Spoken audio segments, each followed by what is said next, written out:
Major John Madden in Veracruz, Mexico. Veracruz, Yave, the port, Puerto Veracruz, and the state also of Veracruz. So I was asking myself the question, I'm leaving the Hotel Mari Tierra that I'm standing up against, but not leaving the marina area. I may never stay in the hotel again. I don't know about that. It's possible. What a beautiful van that is. I don't want that van, although for 4 years I've wanted this van and that van, always a better van, because I was traveling in old beater vans. I'm asking myself this morning, why am I so quiet inside? Why am I so peaceful? I have many challenges ahead of me today, possibly. Why am I so slow? Coming up with two answers. One is, I had a swim this morning. Way down there, right up against those breakers where the beach ends. I swam there this morning. I was back in El Mar. The ocean takes me back to God in a way that almost nothing does. Floating, just floating. It had been 3 months since I had been in the water. A little further down in the Boca Del Rio section beyond the breakers. But I'm happy. I know I'm back at the ocean. I know I'm not going anywhere for a while. If things work out the way I intend for them to do, I will have an apartment in this neighborhood by the end of the day. But I thought that yesterday and it didn't work out. Today I don't have the luxury of coming back to this hotel. I said to my friend who had promised yesterday that she would come back from Jalapa, the state capital, to take me to her landlord and make arrangements for me to move in. There's an apartment right in this neighborhood that's free at a price point I can afford. Is that going to happen today? I don't know. I can't financially afford to spend another night in the hotel. And I said to her, if that doesn't work out, I am going to buy the air mattress you told me to get at Chedraui for 250 pesos. That's quite reasonable. But if I don't get into that new apartment tonight, I'm blowing up that air mattress in your living room or sleeping on the beach, which would not be a bad outcome because it's not hot. I mean, yeah, it's hot. It's plenty hot. It won't be cold at night. I love the sand. I can shape it any way I want it to. Mosquitoes have not been an issue here at all. I've been places where mosquitoes were a terrible issue.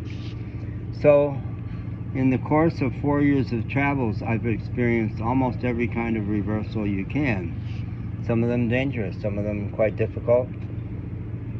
Some of them required me to reach down and pull up something in me that I hadn't known was there.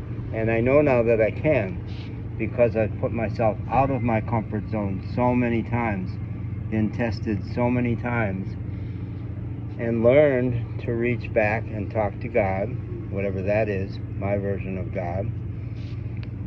In Orizaba the other day, when it looked like my passport had been lost, I literally said to God, as I was bargaining with God, I said, because I was going back, I went back through several spots where it could have been and it wasn't there. And I said, because no passport could be big trouble down here. I said, God, you know how I work.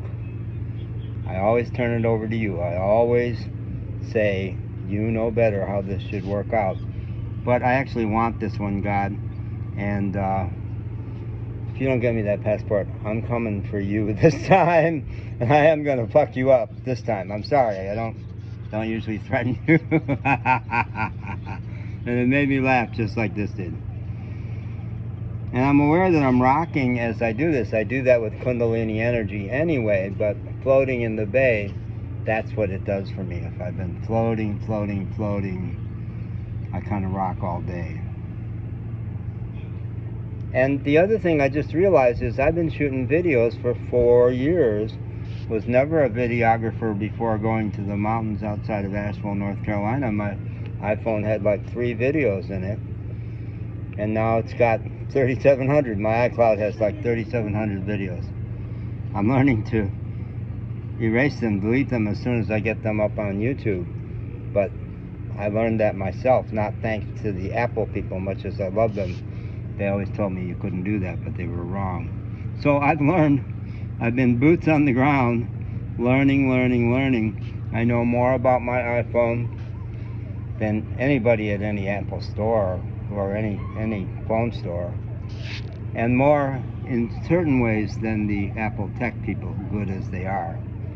They don't know the way I use it.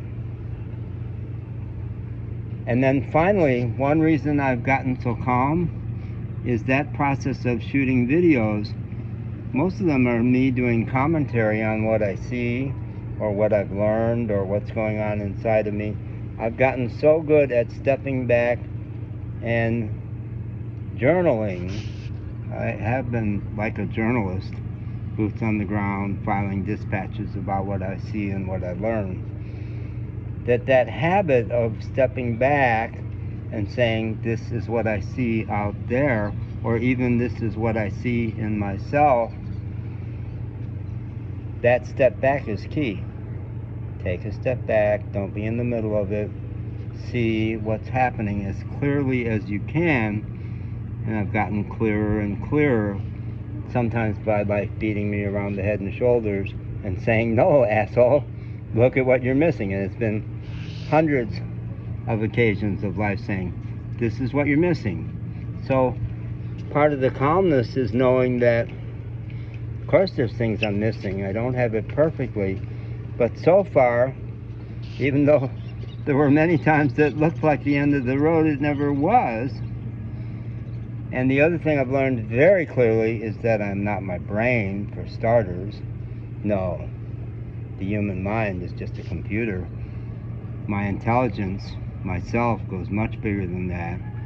And I'm not my body. I've had very direct experiences of floating. Now, I was set up for this by several years of being sexually abused as a child, where I learned how to float out of my body because I had to. And it had downsides in terms of a lifelong challenge around staying on the ground. But the big upside is that I know that if this body goes away, something will go on. It won't be the personality John Madden, but I know already that I'm not that who I really am is a lot more than that. And already I keep changing so much that I don't recognize myself. So I don't expect to be me, even from one day to the next. So there's less to lose. There's a lot less to lose. I don't know what it would be that I would lose. At this point, there's pretty much nothing to lose. So if I don't get in an apartment today, if my YouTube channel doesn't grow as fast as I want, just drop back and do whatever comes next. And if life opens a door out of this life and says, step through this door, Jack. This is the door you step through now. You're leaving your body, you're leaving this 77 years you've experienced.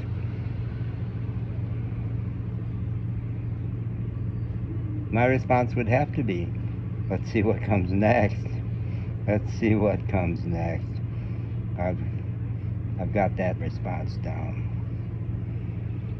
So, thank you. Have a great day. Bye.